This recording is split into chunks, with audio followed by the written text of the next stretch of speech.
Hello, everyone. Welcome once again to Policy and Profits. No shortage here of volatility of things to talk about. I'm Anthony Esposito from Island Capital Investments, and I am with my good friend EJ Antoni. EJ, how are you today? Oh, I'm fine. Nothing's happening. Nothing's going on. Another perfectly calm day, How are you? How are things?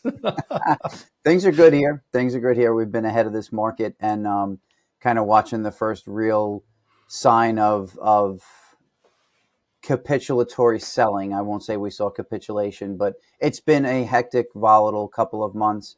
But we're doing okay.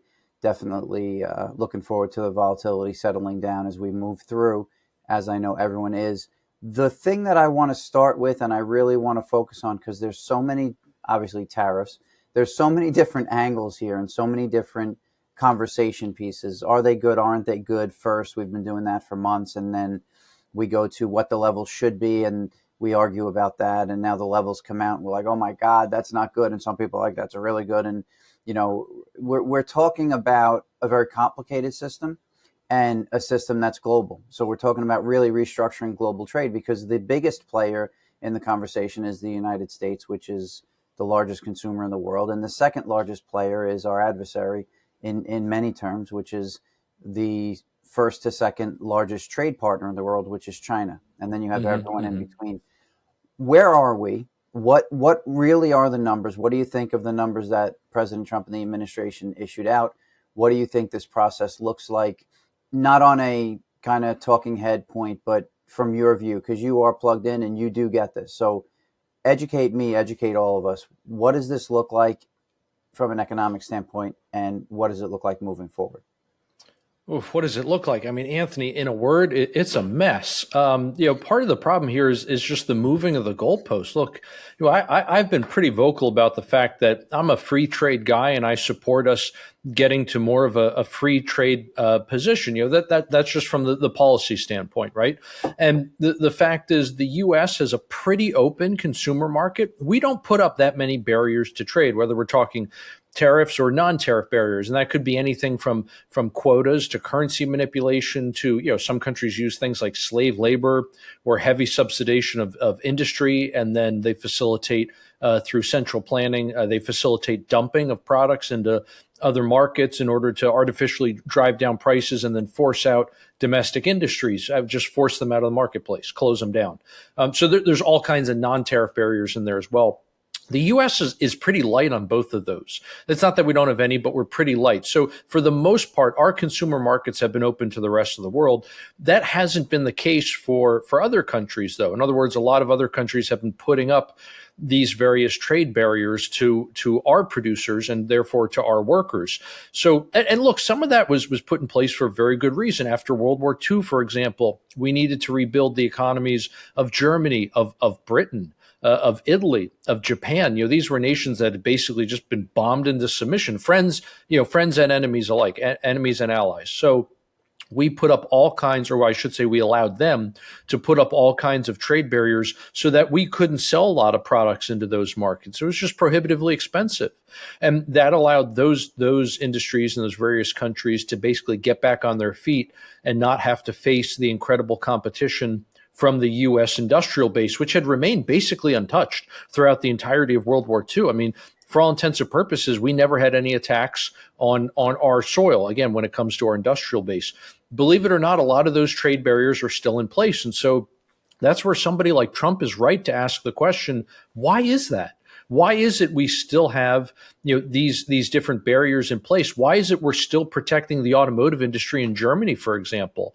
It doesn't make any sense. And so we were told what we were going to get were reciprocal tariffs. In other words, we're going to basically hold up a mirror to these countries and say, whatever you're doing to us in terms of both tariff and non-tariff barriers, we're going to figure out what is the average tariff rate or the effective average tariff rate, and we're going to apply that to you and your stuff that you're trying to export here into the United States. Okay, that sounded perfectly reasonable. And we were told, look, this is going to take a while to calculate, which is true. I mean, that's a really complex process because you have to ask, all right, something like the quota that Canada puts onto America dairy farmers, what is the effective tariff rate of that? If that quota was not in place, in other words, how much more dairy could we be selling to Canada? That's a complicated process to figure that out. You also, Anthony, have a lot of other issues like survivorship bias.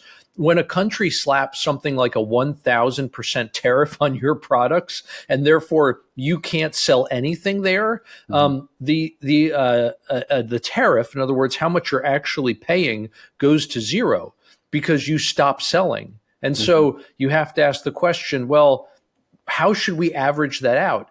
Because it's not 1,000% times zero, how much is actually being tariffed. That comes out to zero, and it makes it look like there's no tariff at all. So just because there's no actual tariff paid doesn't mean a tariff isn't in place. So again, very complicated process. We were told rather that they needed until April 2nd, the Commerce Department, to get this all figured out. So on April 2nd, we thought we were going to get either a flat tariff or maybe a reciprocal tariff. Instead, we got both. And the crazy thing was, the first thing that gets announced is, all right, we're going to have this 10% across the board tariff. And initially, markets like that. The futures, as you know, they jumped about 1.5% on the news, right? But then what happened? Then all of a sudden, these big charts come up, these crazy bar charts, or not bar charts, but the box charts with all these numbers in them. And people are looking at them going, wait a second, those numbers don't look right.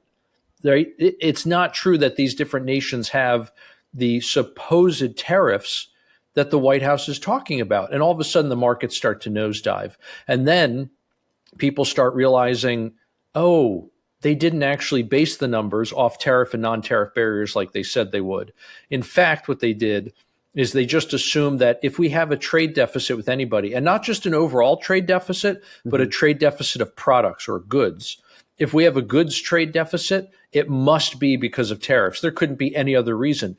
You and I both know there's plenty of reasons for why you might have a deficit with somebody, particularly if it's only part of the trade calculation, right? I mean, let's kind of take a bit of a hypothetical here, but it's not too much of a hypothetical. Let's say you have a country like Switzerland, and we're buying chocolate and watches from them, and we're selling them financial services. Let's say we buy $1 billion of products from them. We sell them $2 billion in services. That's a trade surplus. But the crazy math that the people in the Trade Representative Office and the Commerce Department did, they don't even look at the services part of that equation. They only look at the deficit. And so they slapped Switzerland with a punitively high tariff because of that. I mean, it's nuts. It just doesn't make any sense.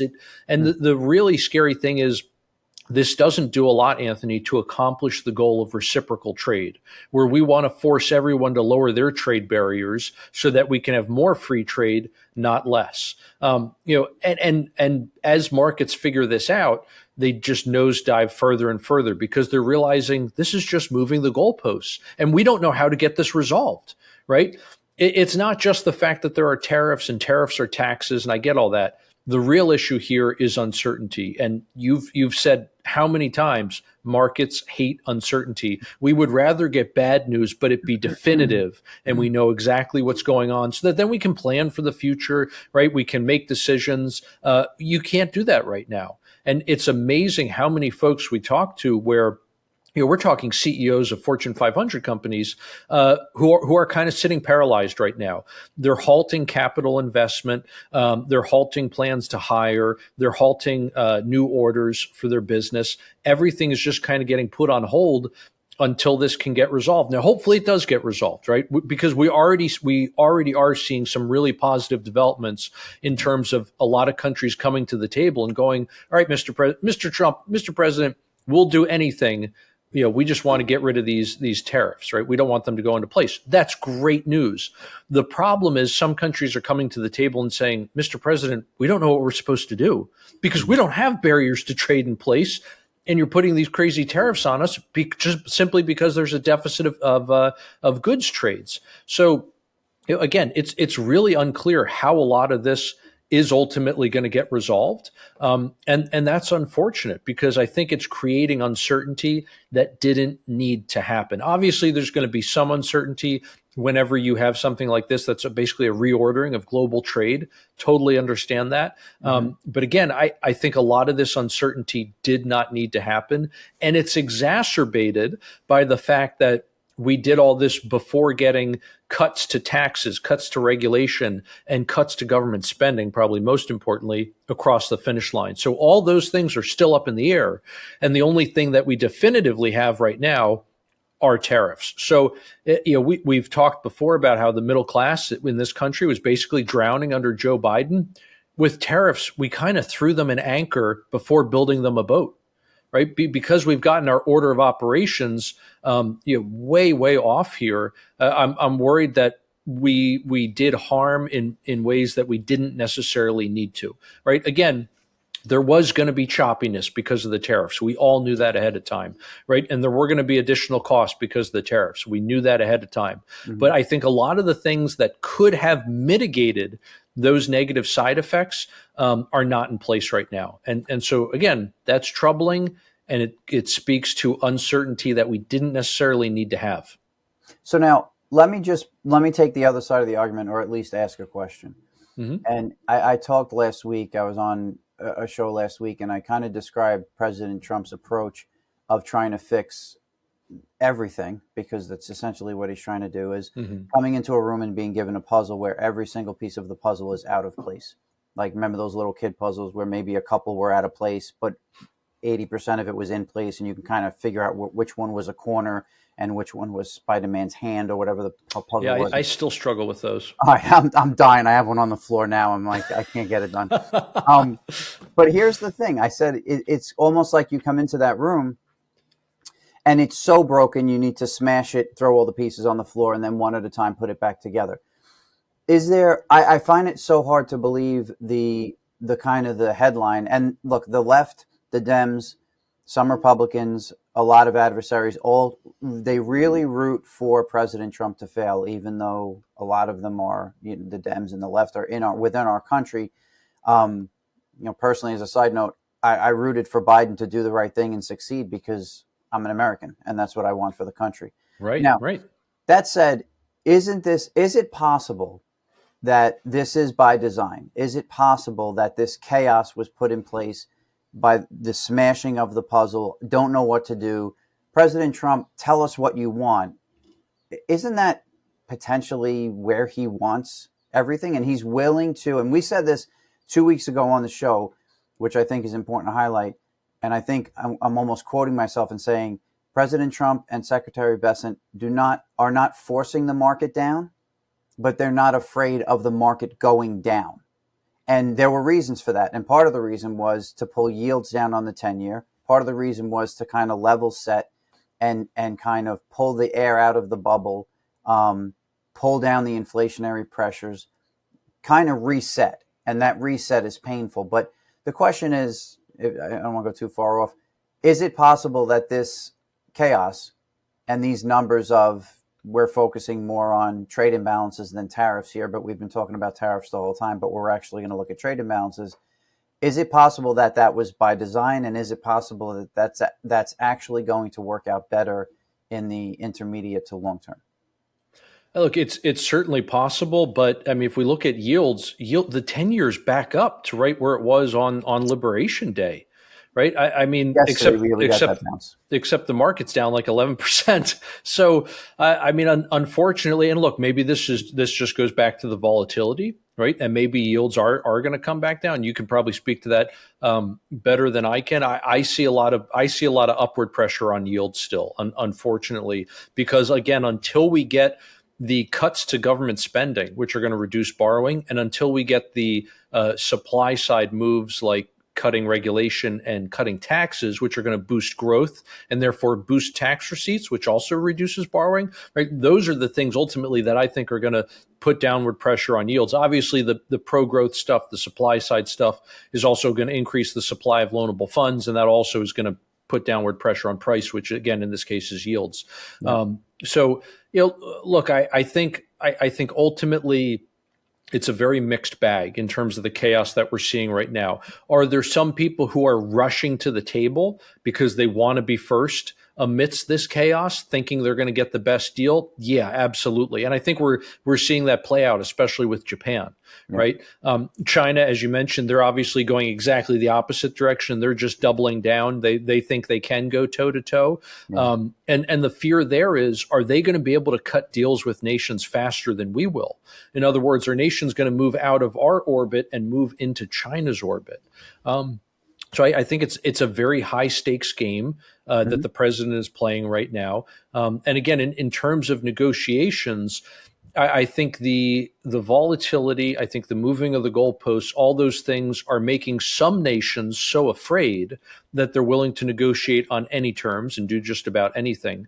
Yeah. But the flip side is, I think you have some nations who at this point are just kind of throwing their hands up and saying, we don't know what we're even supposed to negotiate on.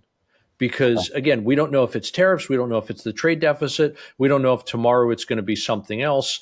And so you're seeing some nations very slow to make an offer to the White House because they don't know what their offer is supposed to be. I got you. Okay. All right. So everything, I mean, honestly, what you're saying is right in line with how the market reacted. Heading into that announcement, I had a very good friend who trades at a large bank in the U.S. ask me, all right, so what do you think about Trump? What do you think is going to happen? And I said, this was the day before, he's going to take a sledgehammer to the table. He's going to smash everything. This is going to be as disruptive as a disruptor can be. And everyone started kind of leaning towards these stories of he's going to ease it off. He's going to pull back. Then that Wall Street Journal, I think, issued it's going to be a 10% tariff across everything. And we got that spike. I personally, we had been positioned short. We have been positioned net short since December. I actually had offers up top in the S&P futures heading into that announcement, never expecting to get taken. And all of a sudden, I'm watching my screen and I'm getting taken at 5,700, 5,750. I'm going up towards 5,800. I'm like, all right, great. Now I'm like, maybe there's something off here and I'm going to get my face ripped off. And then he starts to talk. He pulls out that board. I could not keep up with the falls in the S&P. I've been trading a long time. If you're trading, I don't know, ExxonMobil or EQT or Apple, the fulls start changing because the things move and it's an equity. Fine. But for the fulls in the S&P futures to be moving that quickly, where I'm actually like putting my glasses on to make sure I'm looking at the right number, I don't see that too often. Fortunately, we're on the right side of it, but the chaos that ensued is in line with the confusion that was caused by the announcement. So all good stuff. I mean, fantastic stuff, extremely insightful, and we'll see how this plays out. I think over time, would you say net that we get to a better place in general? We get to a better place for the American economy, for the middle class, in, let's just tag it at 12 to 18 months out. Oof. I think that's probably around the cusp. So in other words, I'm still thinking in the short term, negative, and in the very long term, positive. Okay. 12 to 18 months from now, that might be when we're just finally turning the corner. Okay. Right now, I mean, frankly, there's a chance we get the first 2 quarters of this year, the economy contracts, at least when we measure it by GDP, right? And you and I have talked ad nauseum about how that can be a really terrible way to measure the economy. But unfortunately, initially what we were looking at, Anthony, this year to start the year in Q1, we were looking at GDP contracting, but for all the right reasons. We were looking at government spending, government direct purchases slowing down. We were looking at government transfers slowing down. Now, the first one hits the government side of GDP. The second one hits the consumer spending side of GDP. And then we were also hoping, hey, if they cancel a lot of the spending in the Inflation Reduction Act, then that's going to get rid of a bunch of essentially government loans for stuff that gets classified as private investment, even though it's really not. So my point is, we were looking at all of these different hits in GDP numerically that would all actually be signs of very positive developments in terms of getting our fiscal house in order. But now we're actually starting to see some genuine weakness on the part of the consumer. We're seeing the brakes really come on consumer credit, for example. So I think a lot of the sins of the past are catching up to us here, and if we get that again, that kind of double whammy from tariffs, I think that could very well be enough to give us a couple quarters of negative economic growth. Now, again, like we've said before, this is like a flashback episode. Like we've said before, this is treatment for the cancer, and chemotherapy can make you sick in the short term, but it's the path to long term health. Yeah. So I don't mean to say that the negative data that we're seeing is indicative of long term negative performance, but yeah, I would not be surprised if it takes us a year to really get this thing on the right track. And I think that makes sense. And that's kind of where we've been and kind of where my thought has been and my mind has been for the markets, aside from back in December and seeing some of the breakdowns in my model on all the periods I run it, right? And that's really where, for me, it was these conversations in addition to, the valuations and leverage and market breadth and all the things that were leading into me being bearish on the market and starting to say, I think we're actually topping here. What really started to shift for me, aside from these conversations, was my model, which I run at Island Capital, was shifting towards neutral to bearish on the daily, the weekly, and the monthly timelines, which I don't normally see unless I'm at a top. They'll be shifting down at a top. They'll be shifting up at a bottom. So that was interesting to me. As far as flashbacks, probably a great segue away from the policy side into the profit side. I've been doing a lot of chatting lately and kind of reviewing of where we've been because of all the latecomers and the guys jumping in, whether it's, the Morgan Stanley analyst yesterday lowering their S&P 500 expectations and a fundamental analyst basing it or mentioning the 200-week moving average for me is kind of silly. Those are the things where I say, you're in a bear market when a fundamental analyst starts talking about moving averages and trend lines. Like when they have nothing left to say because their narrative is broken, they shift down to technicals and looking at the charts and looking at things like that, things that I look at all day long. It happens every time. And then Kramer out over the weekend calling for a 1987 style crash on Monday after we're already down 17% and, squeezing his stuffed bulls and bears or whatever he does and throwing them at his sleeves. And then we were basically flat, right? I mean, it was mixed on Monday. I mean, insane. I mean, the day was absolutely insane. We had almost a 15% round trip in the S&P. Yeah, that's right. That's right. 15 minutes. In 15 minutes, you're talking about $6 trillion of market cap movement in 15 minutes. So it was insane. But these guys are so late to the party. I want to shift. You said we're kind of doing like a flashback show, which is great. And I'm going to end with the market, and it's not going to be a really long segment. But on December 23rd, I put out a note, and it talked about the action in the S&P and what I saw moving forward. This is December 23rd of 2024, and it was after the December 18th Fed announcement where, if you remember, Jay Powell did nothing, said kind of what we expected, and the market took a 2% dip. On December 23rd, I wrote, and I'm going to read it here because it's a little better.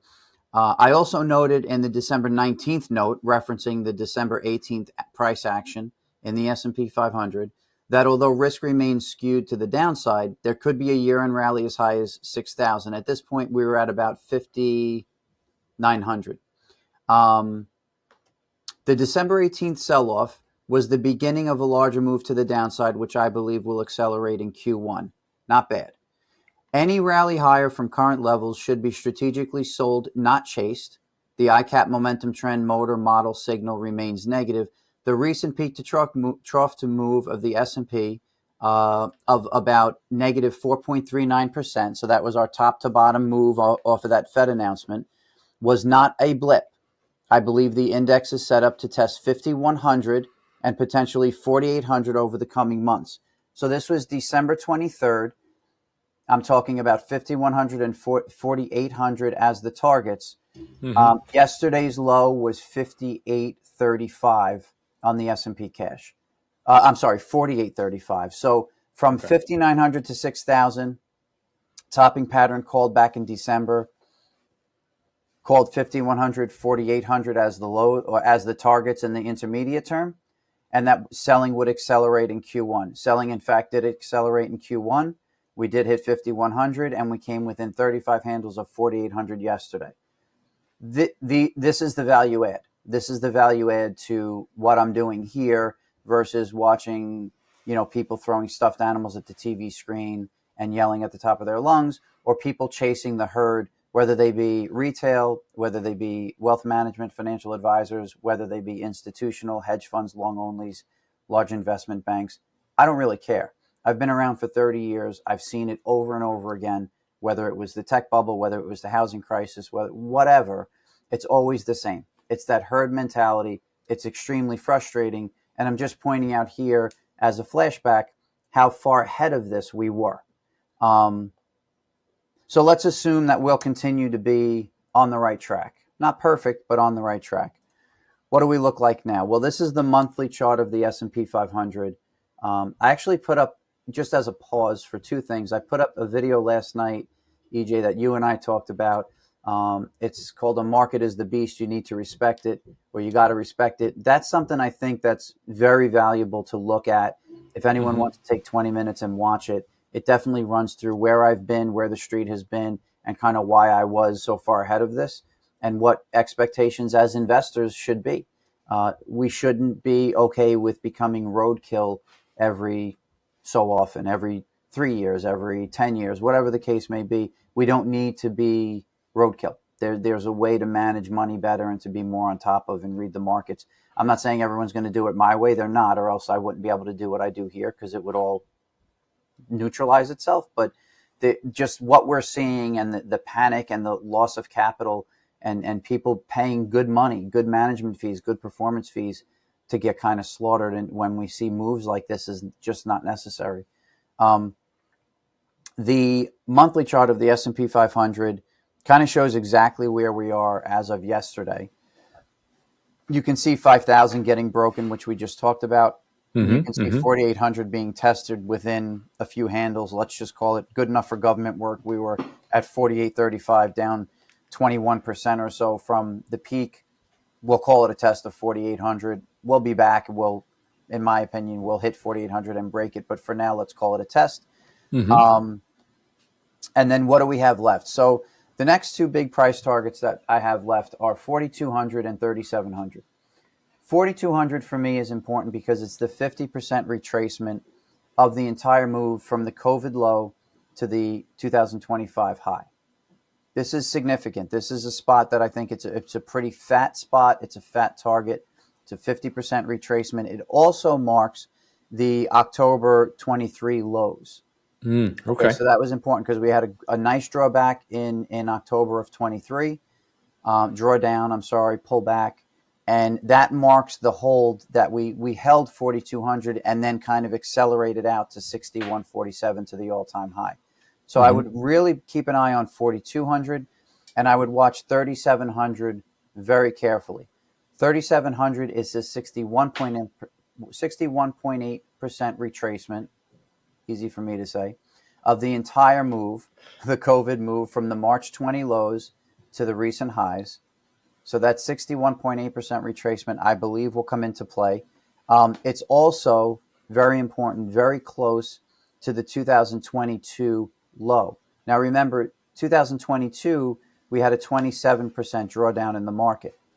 That's where the market kind of gathered itself, held up, and then started its move up. Now, that move was really, the move down was caused by Russia, Ukraine, and the Fed starting to raise rates after saying we're never raising rates again. Right, and then that hold was actually the product of a new narrative. And that narrative, and I've said this, in fact, in the 20-minute video I did last night, I showed some television clips of, I was on Trace Gallagher on Fox, I was on Newsmax with Stinchfield, that right around the DeepSeek time. And I noted that, in my opinion, that entire hold and move up was because of the narrative of AI and the Mag 7 group hard stop. That was the entire move. The AI idea, the call, the narrative is what stopped that move down in 2022. And you can argue it however you want, but if you look back at it, I was real time watching it on a different trading desk at the time and called it out exactly as it was happening. It was like poof, we're AI. This is going to change the market. This is going to change the S&P. And we took off. So 3,700 for me is a very important level. I would say we will test 3,700 on this move. So it won't be tomorrow, but well, the way things are trading, it may be. But we're going to test, in my opinion, 3,700. The rally we're seeing has been phenomenal. And I've been very vocal about this. Seeing a 10% rally, a 5% rally, a 30% rally within a bear move is not unheard of. Right. And it's something that we should expect, right? So Mm-hmm. what we're seeing here is very typical of a bear market. Or actually, S&Ps are actually now faded 100 handles off their top. They had gotten, nice rally from 4830 yesterday to 5,300 about a half an hour ago as we were taking a look and starting this show. Now we're down about 5,200. So this is the volatility you should expect. And you can play these rallies to the upside. That's fine. I've continued to pound the table and note that I am not a chaser of these rallies. The reason I am not chasing them, and I would rather patiently sell into them and take my profits to the downside for now, is because, as I write every morning, and I have basically since December, the greater risk, in my opinion, is skewed to the downside. I will play the market the way my model is telling me to play it and where I see risk. I don't see risk to the upside, meaning I don't see us really taking off and hitting new highs. That's not where we are. Any kind of strength, in my opinion, is going to fade. And I'm not going to be able to really tag exactly when it's going to fade. But I do know that if I'm patiently selling into it and establishing myself short S&P, long volatility, those trades will continue to work. So watch the bear market rallies, be patient, and understand that this is a bear market. This bear market is not done. This bear market is not only about tariffs. This was way overdue. We were ready to drop. We were ready to sell off. And in that 20-minute video, I go through the reasons as to why on television. And the date of that show was January 27th. So I'm not looking in the rearview mirror. I try and use my windshield as much as possible, look ahead, and be able to make the right calls. In this case, in this market, I believe I have. And I believe I'm still on the right path. So that is my profits portion of the show today. Watch the bear market rallies. There may be more to come. Risk is skewed to the downside. Watch 4,200 S&P cash. Watch 3,700 S&P cash. Anyone that says we can't get there is in denial. Bravo. That's what I have to add to that. Bravo. Because Anthony, you absolutely nailed it. Seriously, going all the way back to December. Anthony Esposito, to you now, because we talked a lot today about this DeepSeek from China. The announcement was a bombshell. Fortune wrote the following headline: Mark Andreessen warns Chinese chat GPT rival DeepSeek is AI's Sputnik moment. It's a big statement. Does it make the chip makers, does it make them less relevant, Anthony? I don't think it makes them less relevant, but it does take into question the valuations and how our markets have moved based on AI solely for basically the last 2 years. And I think it was a well-timed informational bomb that China threw in today to see how we reacted. And we reacted by losing $1 trillion in worth for this country and for our market. So chip makers still relevant, but there's a competitive world stage. And the last thing that the CCP wants to see is President Trump leading here. So again, we were overvalued at that point and overlevered. There's a lot of reasons why, and we've gone through them on recording. I appreciate the hat tip, BJ. You deserve it, my man. Seriously. Well, thank you. I appreciate it. I'm truly trying to perform for my investors and for the fund, and truly trying to expose people to a different way of looking at investing in the markets. We are nimble enough not to be a multi-strat, a large, multi 20 billion, 30 billion, 40 billion fund. We're not a large long only with hundreds of billions of dollars invested and stuck long. We have the ability to move and to be nimble. We have the tools at hand and the model at hand that works. I've built it. I know it. And with 30 years of trading experience, these are the moments where, honestly, I thrive. These are the moments where I earn my keep. It's easy to make money when everybody's making money on the way up. All you basically do I mean, to really be very blunt about it and very broad stroke, is you sit on your hands. I mean, you could have bought the Mag 7, known nothing about any of the companies, and then gone out and told everybody you were a genius because of your returns. Good enough. Right. Fair enough. Now, when shrapnel starts flying, where are you? Are you hiding, complaining about the Fed, complaining about Trump and the Treasury? Are you kind of, ripped up, torn, and in the corner crying? Or are you chugging along saying, no, I saw this coming. I was prepared for it. I was hedged. I was delevered. I'm in good shape. So that's the difference. Big difference. Could be. I'm reminded of there's a scene from Count of Monte Cristo where the main character is in jail, and he's in a prison with that old guy, and he's told his story to the old guy, and the old guy figures out like what really happened, and he starts dropping clues for his younger cellmate, like, what about this? What about that? Blah, blah, blah. And it finally all clicks for the young guy about who betrayed him and how he ended up in prison. And the old guy just goes, bravo, Edmund, bravo.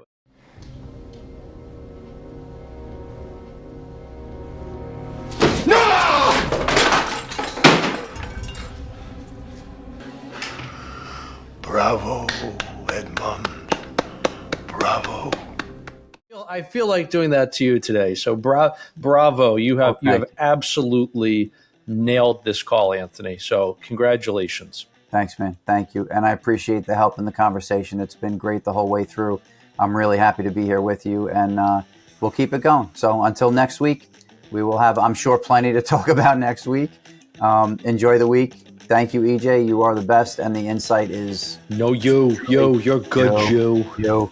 Unique and useful, I like to call your insight and your view. Unique and useful. Thank you, buddy. Hey, thank you, Anthony. We'll see you next week. All right.